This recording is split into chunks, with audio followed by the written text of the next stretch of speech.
This video is brought to you by Manscaped and their all-new Beard Hedger Plus. Visit manscaped.com and use offer code SKILLUP at checkout to get 15% off plus free shipping. More details after the video.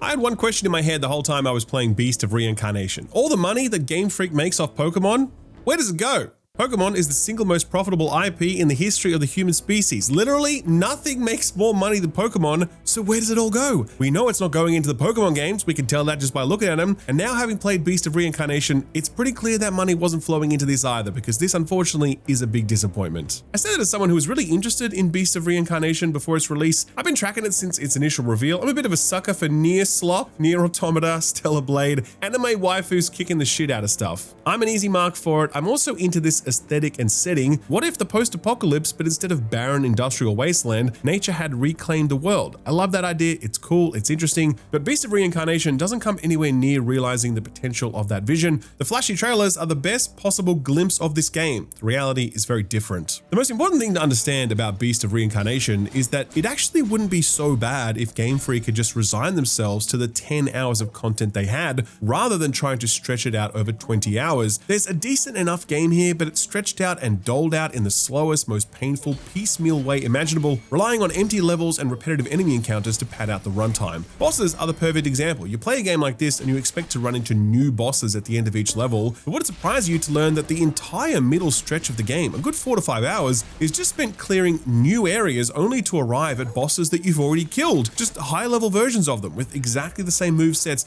the same animations, the same everything. You have to do it all over again. Progression's another one. You basically max out your character by around about the halfway point of the game, like how far you can level a weapon, the armor you found, the mod slots for that armor, most of your core abilities. After that, you spend the rest of the game ignoring the item economy and progression systems because there's not really much point engaging with them. The situation with environments is similarly bleak. Most of the environments look the same, or at least the first 3/4 of the game, they all look far too similar. There is a little diversity towards the back quarter, but you're just swapping out an overgrown forest for a vacant desert. So bosses, progression, level design, all of it is victim to this game's runtime, which forces both repetition and half-baked offerings. Doled out over a really tight 10 hours, this might have come together to form a decent enough video game. Doled out like this though, it's painful. And that's setting aside the issues with the fundamentals of these things. There are bosses, but their movesets are incredibly simple, limited, and repetitive. Once you nail their 2 to 3 moves, they're done, and their phase 2 evolutions offer precious little variation. The progression tree does give you new combat abilities, but because the suite of enemies is so limited, there's no real incentive to use those new abilities. They don't help you solve new problems thrown up by the combat puzzle, because the combat puzzle never evolves. You've basically seen it all within the first hour or two. The level design is linear yet honeycombed, forcing you to jump into all of these empty pockets of space to collect things, while just as often erecting invisible walls because Game Freak weren't thorough enough in their level design. But the weirdest part of this package has got to be the visuals. It's just so ugly and blurry. I don't know how you get a game that looks like this in 2026, especially when it's made by a studio that has the infinite money glitch enabled. This whole thing just feels super sloppy. It really needed another year of development time to really tighten the screws on all of it, to get combat feeling right, get traversal feeling right, iron out the level design, replace the reused content with new stuff, punch up the storytelling so it isn't so plodding and laborious. Another year and maybe it would have had a shot, but it didn't get that, and as a result, it's just a really disappointing, shallow, repetitive experience that I can't recommend now or in the future, because I don't think patches are the cure for what ails this game. It's deeply unfinished and, more terminally, deeply uninteresting. She certainly seems happy to be by your side.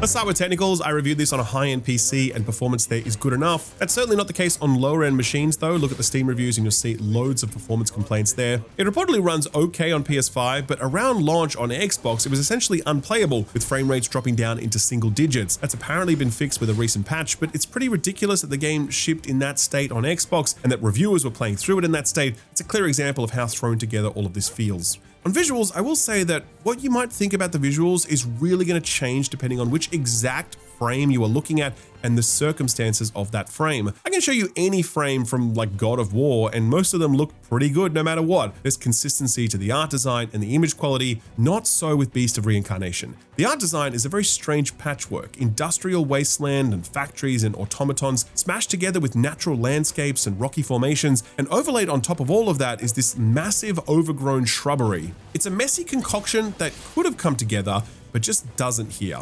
When the game leans into a single aesthetic, it kind of works. A properly designed forest area can look quite nice, and some of the internal industrial spaces can look really good. It's when you get to the outdoor areas where it tries to mix all three of these aesthetics, that's when things really start to break down and the game just looks bad. These visual styles haven't been cohesively woven together. All of that's made significantly worse by this blur. I wish I knew the technical term for it. In Halo Campaign Evolved, the blur is largely caused by film grain and chromatic aberration. This here is way worse, and it's something else, something way more profound. This almost feels like the resolution scale of the distant areas is much lower than the foreground. And even that's not true because sometimes everything looks blurry, foreground and background. I look at some scenes and I think, what's going on here? How has this happened? Why does it look this gross? It takes me out of these scenes so often because I'm not thinking about the natural beauty of these landscapes. I'm just looking at this weird muddy image wondering to myself, what's gone wrong in the computer to make it look like this? It's especially bad with lighting. The lighting engine is completely cooked.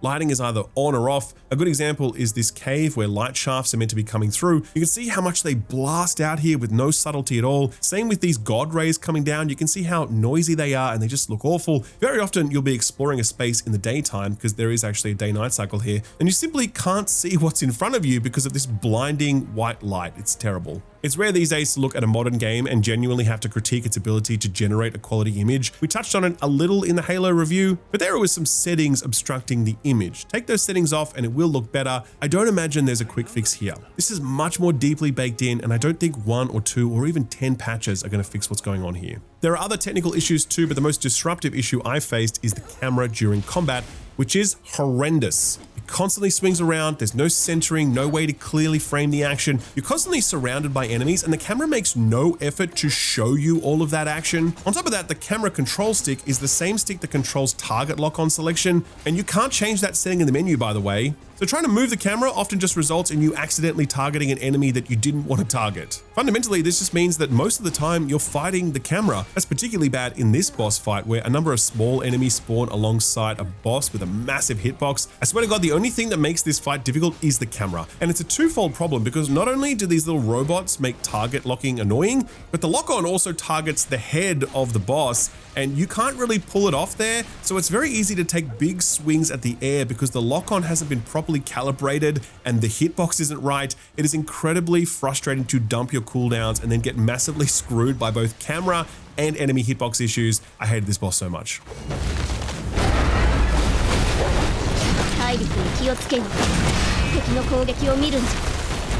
So from a technical perspective, all of this is pretty woeful. One of the most unpolished games I've reviewed in quite some time. You can fix some of it with patches, but fixing a game's camera is a big deal, and getting rid of this blurriness is going to be a very big deal, and you're never going to change the overall art design either. It's just a very incomplete, disappointing technical package that should give anyone pause, and I don't see a quick turnaround. These issues are going to be here for quite some time, I think.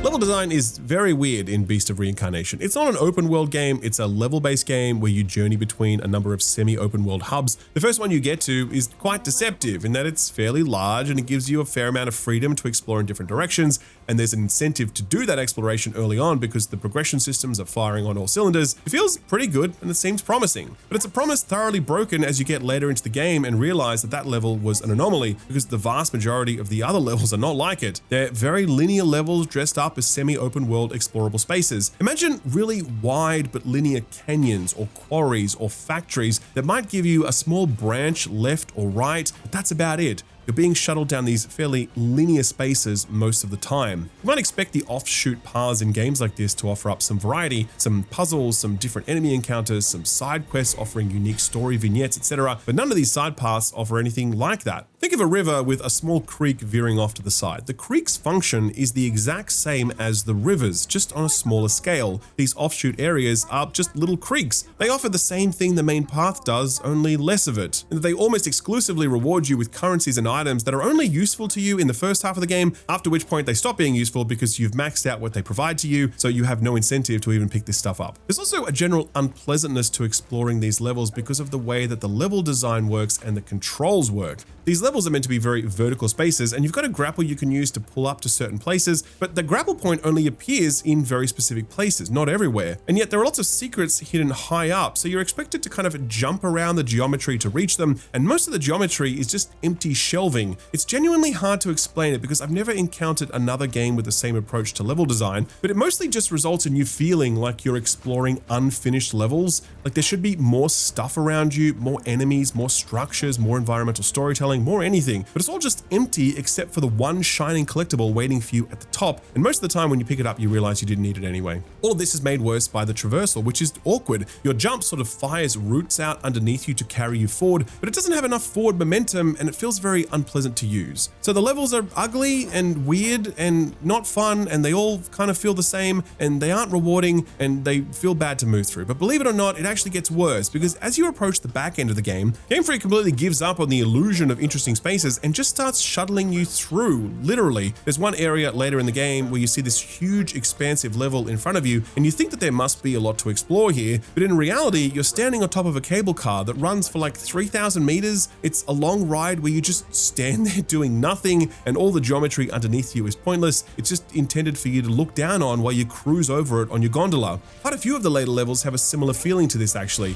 where you see a map and you think there must be a lot to it, and then you actually get in there and you realize that most of it is empty space that's about getting you to the next reused boss encounter as quickly as possible.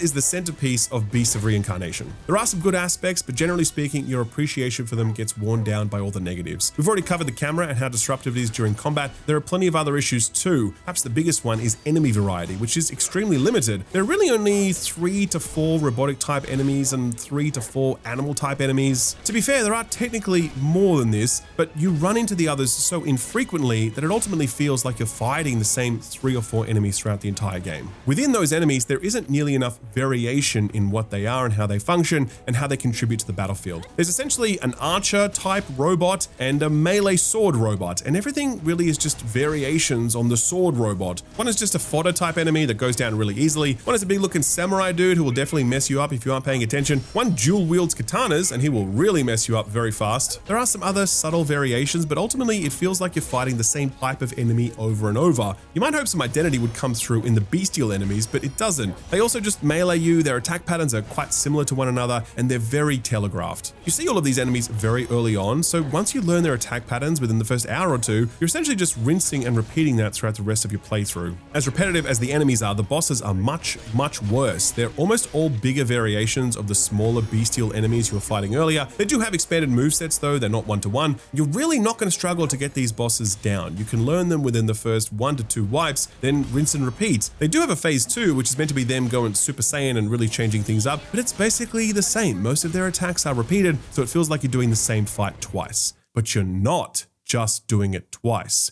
You're probably doing it 4, maybe even 6 times depending on the enemy, because towards the midpoint of the game, it completely gives up on introducing new boss types and literally drags and drops the ones you fought before. I couldn't believe it the first time this happened. I cleared an entire level expecting to find a new boss, and when I got there, I saw one I'd already killed. I was like, okay, well, he's probably gonna have some new capabilities, new moves, new animations, etc. No, he was exactly the same, right down to the phase 2 transformation animation, and I had to kill him again. Then there were 3 levels after this where I had to do exactly the same thing, killing bosses I'd already killed. Then there was another level after that where I had to kill the same identical boss twice in a row. And that's on top of one recurring enemy who keeps turning up with a beast fighting alongside him. You fight him like 3 times and it's the same fight every single time. Oh, and this game is also the master of that annoying thing where you win a battle but lose the cutscene. It happens so much here. I wanted to throw the controller at the screen at one point. You beat this guy in this really long drawn out fight, you're victorious, then the cutscene rolls and all of a sudden you're basically dead and the guy runs away. Incredibly lazy storytelling. So boss design is not good. It's too simplistic and the copy and pasting of previously defeated bosses is egregious, especially when they don't gain new capabilities the next time you fight them. It's very obvious padding. You can absolutely tell the Game Freak made X amount of content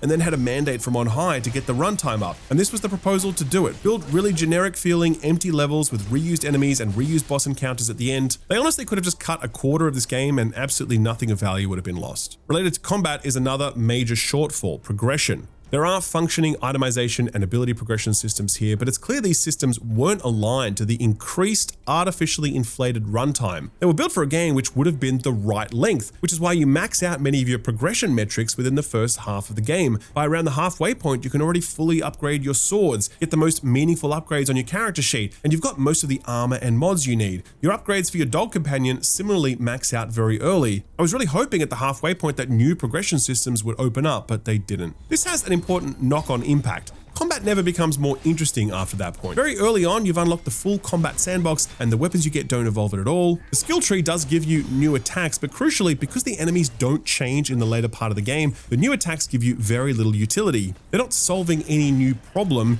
because you already know how to handle all of these enemies. You've been doing it the whole game, and there are no new enemies giving you new challenges, so all of these new attacks are ultimately just pointless. Oh, and one little nitpick, when you get new armor, it actually doesn't show up on your character. You'll see the icon in your inventory and it looks different. Emma will wear exactly the same outfit throughout the entire game's duration. No change. I imagine this was to reduce the need to, change cutscene appearances or something. I don't know, but it feels incredibly disappointing, especially for a game like this where, an evolving wardrobe is really the least you can hope for. On the fundamentals of combat, the parry feels really nice and it's very satisfying when it lands. After that, the rest of the package is pretty sloppy. You're really just spamming your one attack button most of the time and chaining it with your most efficient melee ability on the X button. The aerial stuff that you're seeing here kind of happens on its own, and when you do try any more ambitious aerial stuff, it often is more trouble than it's worth because enemies track you in the air really effectively and their overhead attacks can smack you while you're up there because you can't block or parry in the air. It's actually much safer to stay on the ground all of the time,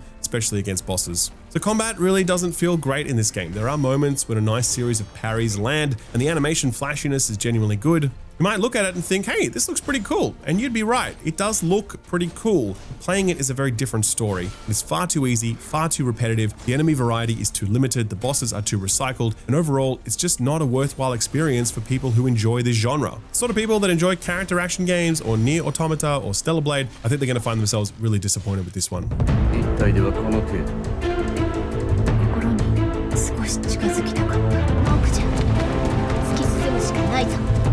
Try to give Emma some space on it.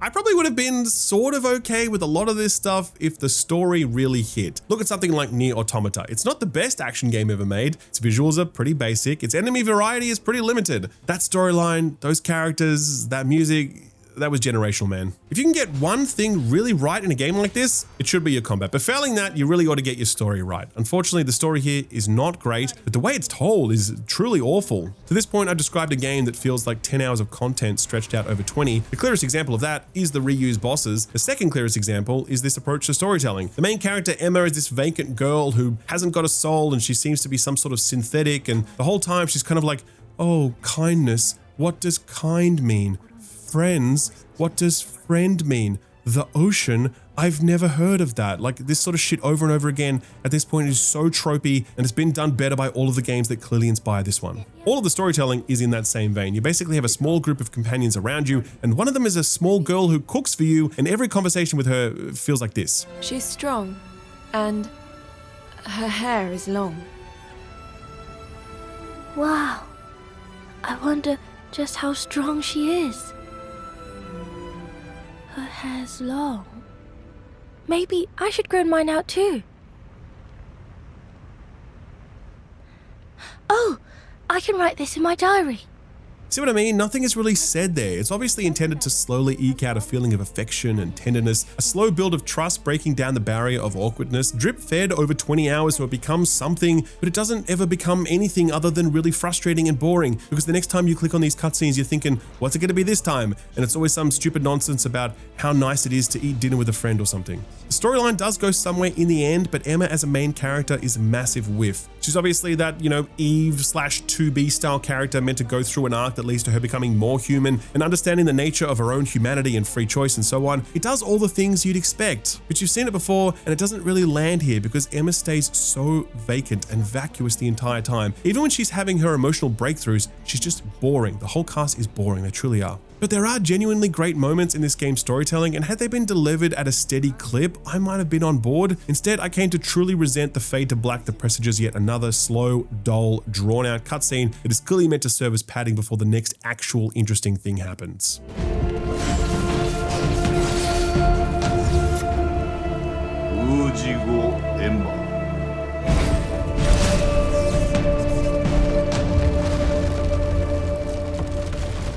So, a fairly brutal review. Is it all bad? No, it's not. Some aspects of combat can be pretty good at times. The parry feels nice, and when you string a whole bunch of them together, open up an enemy to a big attack, and it really lands with all the animations flying and shit, it's pretty good. Some parts of the levels are also nice to look at. That beginning part of the game and its level design are quite good and feel pretty solid, and the progression systems at the front end are working. You're building your character, feeling stronger, gaining new capabilities, meeting new enemies, etc. But you've really seen the best of what this game has to offer in the first hour or two, because after that it's just repeating it over and over and over again. Repetitive level design, repetitive and drawn out storytelling, repetitive enemy design, repetitive boss encounters, and progression systems that become redundant at the halfway point because you've already maxed them out. The game wears out its welcome, and that's if you can get past the technical issues like the blurriness and the shitty camera. I can definitely see how this might land with some people. I've already seen some of that sentiment, people accepting it for what it is, which is clearly a very imperfect game that's going for a certain vibe. On that basis, if you want to imagine that the vacant look in Emma's eyes is anything more than it is, you can certainly imprint some significance onto the story yourself. If you want to focus on the specifics of the level design that worked for you and ignore the rest, you can. And if you want to enjoy the spectacle and flashiness of the animations, you can certainly do that too. I'm not saying there's no fun to be had here, I'm just saying that on balance, there's not enough of it,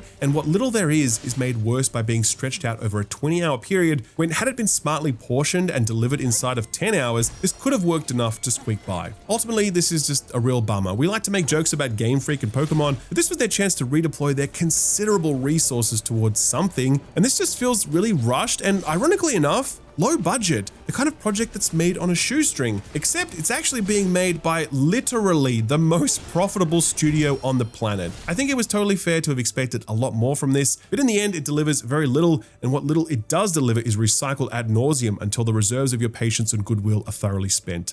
I do not recommend this.